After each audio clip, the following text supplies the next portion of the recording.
High foodies, আসসালামু আলাইকুম, welcome back to my channel. ফুটন্ত গরম পানিতে পাকা আম সিদ্ধ করে দারুণ মজার সকাল এবং বিকালের জন্য একটি নাস্তা রেসিপি তৈরি করে দেখাবো। নাস্তাটি বানানো কিন্তু খুবই সহজ, আর যেহেতু আমের সিজন চলছে তো খুব সহজে পাকা আম দিয়ে এই নাস্তাটি তৈরি করে বাসার ছোট বড় সবাইকে খুশি করে দিতে পারেন। তো আমি এখানে পর্যাপ্ত পরিমাণে পানি গরম করে নিয়েছি। পানিটা যখন ফুটতে শুরু করেছে তখন আমি এখানে 2টা আম পানির মধ্যে দিয়ে দিয়েছি, আর এই আমগুলো কিন্তু অলরেডি পাকা।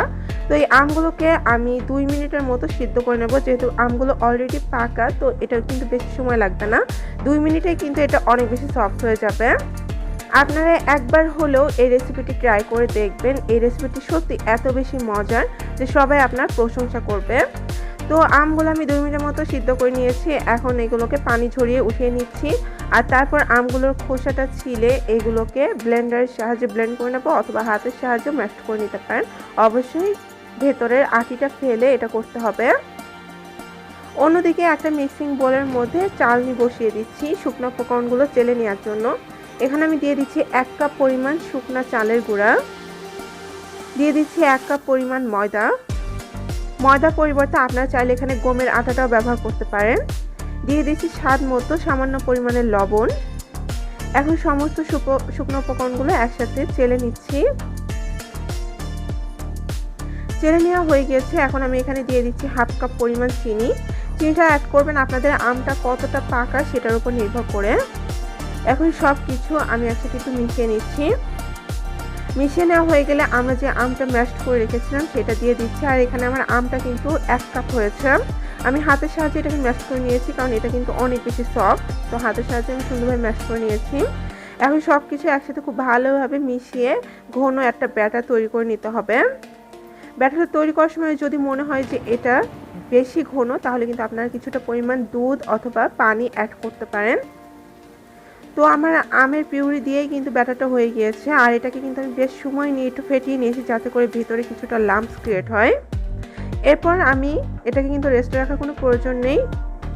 চুলায় একটি প্যানে পর্যাপ্ত পরিমাণে তেল মিডিয়াম গরম করে নিয়েছি। এরপর আমি এর মধ্যে একটা চামচের সাহায্যে এইভাবে দিয়ে দিচ্ছি, অনেকটা ফুলুরির আকারে। তো আমাদের মা দাদি নানিরা কিন্তু হাতের সাহায্যে খুব সুন্দর গোল গোল শেপ করে দিতে পারেন। আমি আবার তেমন একটা ভালো দিতে পারি না, সেই জন্য আমার মতো যারা আছেন তারা কিন্তু এরকম একটা নির্দিষ্ট চামচের সাহায্যে দিয়ে দিলে কিন্তু সবগুলো এক শেপের হবে এবং গোল গোল হবে। তো দেওয়ার পরে আমি এরকম নেড়ে চেড়ে এগুলোকে ভেজে নিচ্ছি। আমি বেশ লাল লাল করে এবং মচমচে করে এগুলোকে ভেজে নেব। এ পর্যায়ে এগুলো কিন্তু ভাজা হয়ে গিয়েছে এবং সুন্দর একটা কালার এসেছে। এখন আমি এগুলো এক এক করে তুলে নিচ্ছি। এগুলো তুলে নেওয়ার পরে বাকি যেগুলো আছে সেগুলো একইভাবে আমি ভেজে নেব।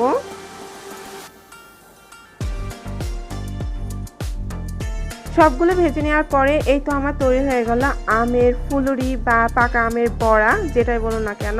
তো আমের বড়াটা খেতে কিন্তু অনেক বেশি মজার, আর এটা যখন ভাজবেন তখন এত সুন্দর একটা ঘ্রাণ আসবে যে ঘ্রাণেই আপনার ক্ষুধা লেগে যাবে।